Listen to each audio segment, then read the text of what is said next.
guys. I'm in the train, as you can hear. It's very noisy here.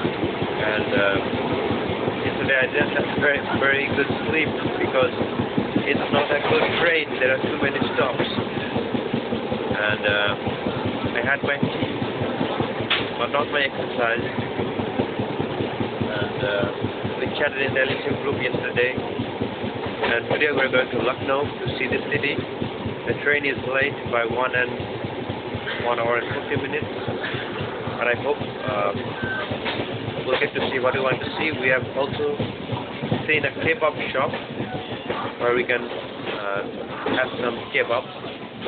And we just reached Ayodhya, where the Ram temple is. So let's choose a topic for today, and today's topic can be Ramayana. So Ramayana is one of the epics of Indian literature, and it is ancient, and it is one of the longest poems ever written.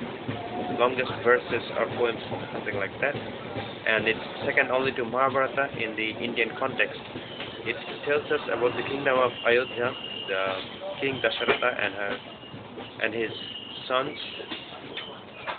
and of course Ram being the elder of the two. And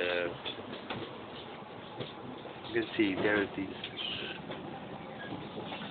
monkeys there, and they also form an important part of the story. And it is written by Valmiki, I think, and many TV shows, many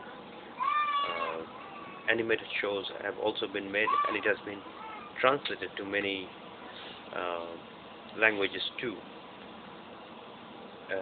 So I hope you can get a glimpse of it, you can read it, and it's an interesting and fascinating story with a lot of mythological elements.